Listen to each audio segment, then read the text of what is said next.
literally came from insurance. The insurance concerns of the logistics industry. Well, joining us to speak about that today is Grant Goldsmith, Vice President, Business Development at Avalon Risk Management. Grant, welcome. Thank you, Russell. Grant, you know, we talk an awful lot about managing risk in supply chain in the logistics industry. Great deal of talk about that, great deal of ink spilled, if you will, in the business press about that, but not so much is said about the insurance concerns of the logistics industry. Walk us through that. Tell us about that. Well, you know, the insurance concerns for the logistics industry are as complex and dynamic as the logistics industry itself.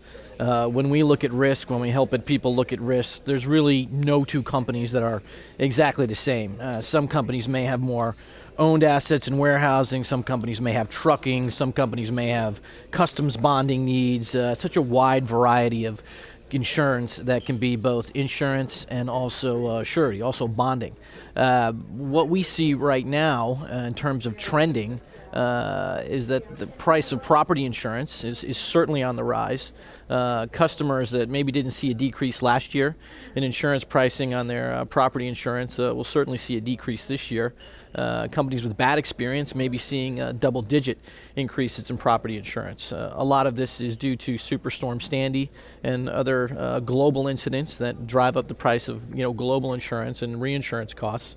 Additionally, workers' compensation has also been on the rise in many states, and so injuries to employees certainly a greater concern as insurance costs in workers' compensation go up. Those are probably the biggest two.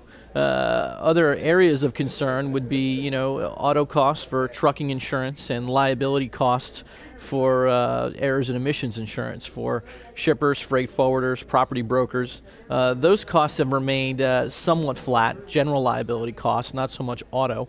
But again, those costs will continue to rise as the market becomes more and more constrained. We see companies, insurance companies, that were offering insurance for the logistics industry over the last maybe 5 or 10 years as the market has been soft, as certain insurance carriers came into the marketplace that aren't traditional providers in the marketplace. As the insurance capacity constrains, you will see these same players exit the marketplace. And so the competition that they brought in will of course dry up. And again, you see the pricing harden, as well as terms and conditions of what you're able to buy kind of decrease and harden. The big buyers will always be able to buy and hopefully competitively buy. So it's really the medium size to smaller players that will see, the larger constraints. Following up on that question, it's clear that many people realize that business continuity or business interruption is a major problem. If something were to happen, I've got a huge amount of profits, that are on the line, et cetera, et cetera. I just wonder, what kind of awareness do people bring to business interruption? What kind of awareness do they have about their insurance needs? Do you find that when you speak to people that sometimes you have to school them about all of the various areas that can be affected? That's such a great question. I just literally came from an insurance education conference, continuing education last week, and the topic being taught to us as insurance professionals was, business interruption and extra expense, one of the most misunderstood and misrepresented, insurance coverages in the industry. And so if that's what's being taught to insurance professionals, you can imagine how a little of that information is actually trickling back to the customer.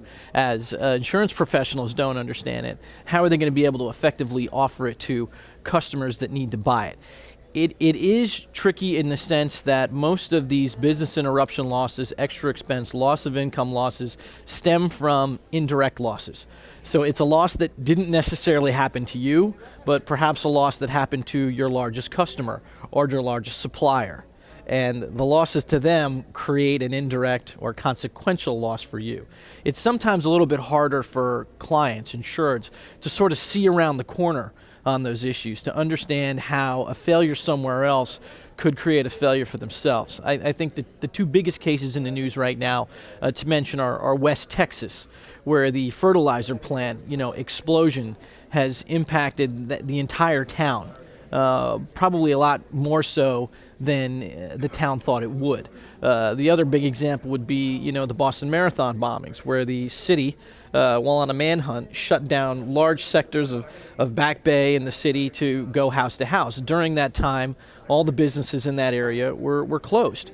If you're a small business in Boston, you may not have felt the need to buy terrorism insurance because you didn't see your company as being, the source of terrorism. But if your business is closed down for a week, and if you're then waiting to gain your customers back over the next month, as maybe people don't come to Boston, you've got a huge loss of income. And if you haven't insured against this peril of terrorism, which a lot of American businesses don't, then you didn't have coverage for this.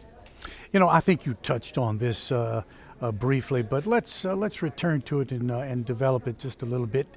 Is it fair to say that when you're looking for coverage that you need to find someone who specializes, who focuses on this type of coverage?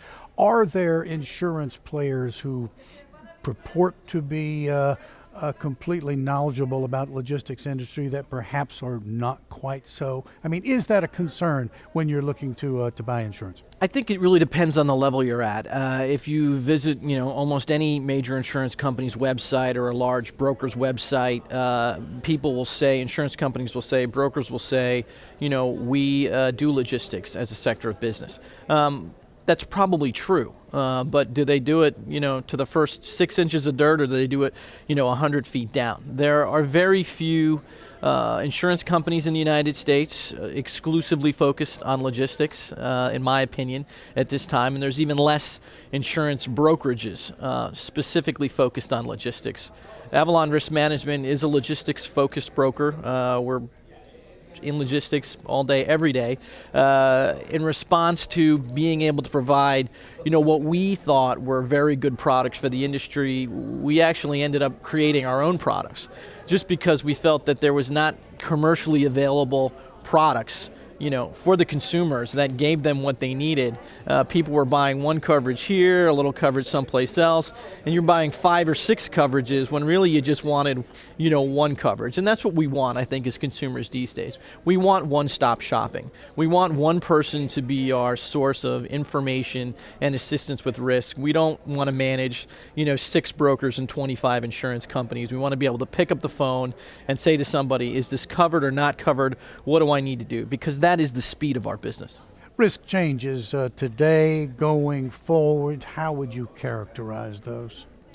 The market has been so soft with respect to insurance now for so many years that I think as consumers we've gotten very used to a very low price for insurance that has been, quite frankly, unsustainable for years, but just hasn't been on the rise. The last 2 years, pricing has been on the rise. If you talk to insurance companies, they would like the pricing to now, get even firmer than it is. So I think we'll see insurance pricing on the rise, and I think companies that want to buy less insurance are going to have to really get back to enterprise risk management and figure out how they can transfer risk either through contracts or subcontractor agreements so that they don't have to buy as much insurance as insurance becomes more expensive.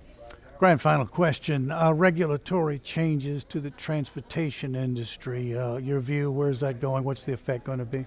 Well, none of us know. We're closely involved with the TIA and a number of other organizations. We're all sort of waiting to see what MAP 21 is going to, do for the industry in terms of regulatory changes.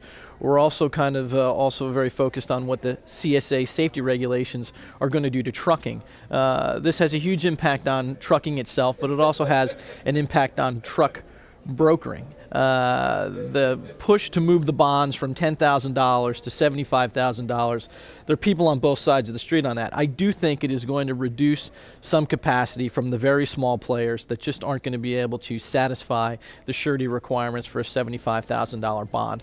What that means in terms of going out of business or them partnering with other business remains to be seen, but I think the change overall is positive for the logistics industry. It brings a little bit more accountability to the logistics industry, particularly in trucking, which I think the trucking side has felt was vastly needed.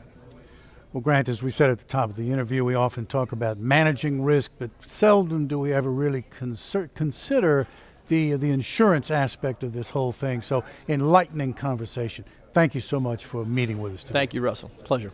Well, that's Grant Goldsmith, Avalon Risk Management, and speaking with us about the insurance concerns of the logistics industry. Thank you for watching.